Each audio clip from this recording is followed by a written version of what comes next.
واليوم رح نحكي عن الشرايين وأعصاب القائمة الخلفية. رح نبدأ أول شي بالأعصاب، وأول عصب معانا يا اليوم واللي هو العصب الفخذي الذي يعطي فرع ويدعى بالعصب الصافن.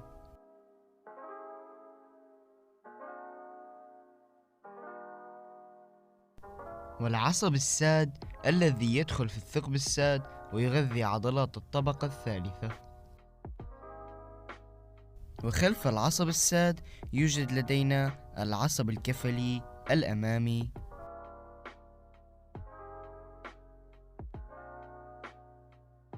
وعندنا عصب ضخم واللي هو العصب الوركي. والعصب الجلدي الفخذي الخلفي. والعصب الكفلي الخلفي. وهلق ننتقل لفروع العصب الوركي.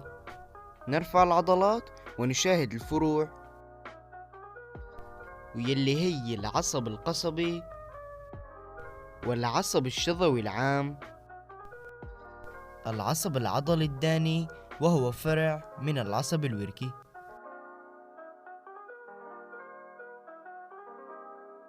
هلق العصب القصبي يغور بين رأسي عضلة بطن الساق. والعصب الشظوي العام يمتد ليعطي أول فرع واللي هو الفرع الغائر.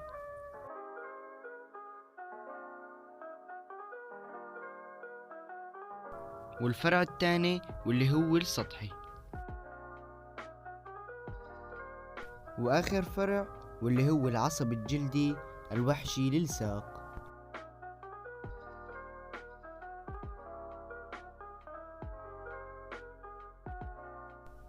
وننتقل هلق للشرايين، وبنبدأ بالشريان الأبهر البطني واللي هو الشريان الرئيسي الذي يعطي فرعين، حرقفي داخلي وحرقفي خارجي.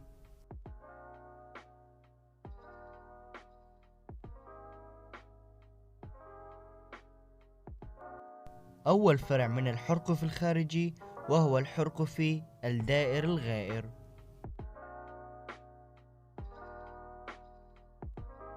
يتابع الشريان الحرقفي الخارجي بمنطقة الفخذ باسم الشريان الفخذي، ويعطي 6 فروع. أول فرع واللي هو الجذع المشترك الذي يعطي فرعين، فرع غائر والذي يدعى بالفخذ الغائر، وفرع استحيائي شرسوفي.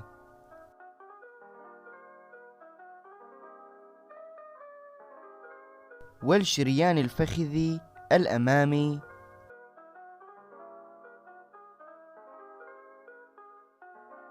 يتابع الشريان الفخذي ويعطي فرع يدعى بالشريان الصافن. والشريان الركبي الأعلى الذي يغذي منطقة الركبة. وبالجهة المقابلة الشريان المغذي لعظم الفخذ. والشريان الفخذي الخلفي الذي يعطي فرعين، فرع صاعد وفرع هابط.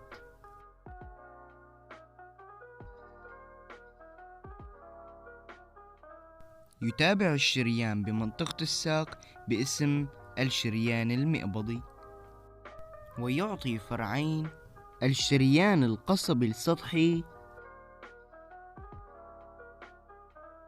والشريان القصبي الغائر، والذي يشاهد أيضا أمام عظم القصبة وتحت العضلة القصبية الأمامية. وأخيرا يمتد القصب الغائر ليعطي الإصبع الوحشي، ويتحد الإصبع الوحشي مع الأنسي ويعطي الشريان الإصبعي العام.